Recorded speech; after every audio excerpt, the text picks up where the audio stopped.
Возможно, я не прав. Точнее, не прав я точно. Пойди. Ты споришь с тем, кто прав имеет больше. Он прав всегда. Пусты мои слова. Я же виноват. Ему даны права. А если он не дружит с головой? Я виноват. Я ничего не стою. Кому и что хочу я доказать? Он прав всегда. Так что ж теперь, молчать?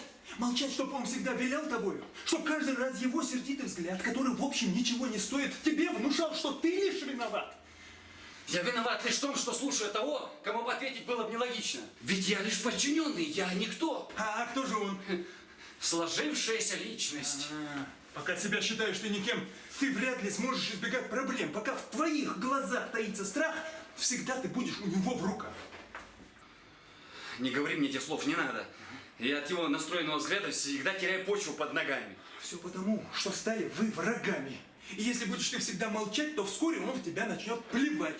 А если это ты ему простишь, то, может быть, со временем глядишь, по морде тоже получать начнешь. Неужто молчаливо ты уйдешь тогда? Нет. Я, конечно же, ему отвечу. Тогда позволь, коллега, я отмечу, гораздо легче отвечать сейчас, когда тебя безвинно обвиняют. Иначе, друг, поверь, не ровен час тебя как труса все вокруг узнают.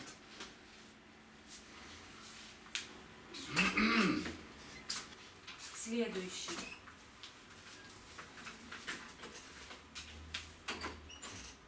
Заведующий. Придурок. Что предлагаешь ты? Да будь уже мужчиной, наконец. Не для того тебя растил отец, чтоб ты себя всю жизнь никем считал. И всем, кто обвиняет, отвечал: я виноват, конечно, виноват. Вы только свой отворотите взгляд. Поверь, коллега, это все не то. Представь, что ты есть личность, он никто. Сами вы никто. А если ты боишься увольнения, и потому такое промедление, то по секрету я тебе скажу. Я тоже с ним особо не дружу. Но в дни, когда вдруг происходят споры, язык я за зубами не держу. Молчать в ответ беспочвенным укором. Противен был бы сам себе за это. Не откажись от моего совета. Я знаю то, что ты трудолюбив, дисциплинирован и пунктуален. Работу любишь, ценишь коллектив. Да. Но если ожидаешь перспектив, итог от ожиданий тех печален. Не жди. Ему на это наплевать. Так перестань в конце концов молчать. Работай, но свое имея мнение, высказывать его, имей стремление.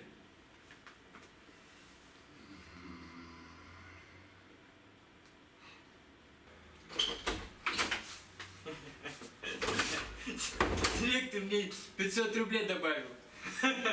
Я обещал еще добавить 200. Коль буду приносить благие вести, как только я услышу их. Продался ты и с совестью, и с честью.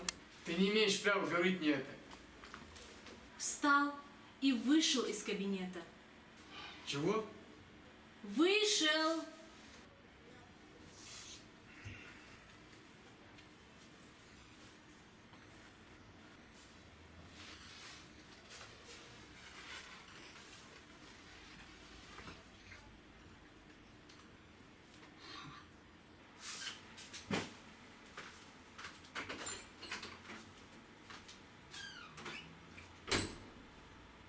Уже надоело, слушайте, пацан. Пускай зайдут, каждый выскажет свое мнение. Что такое?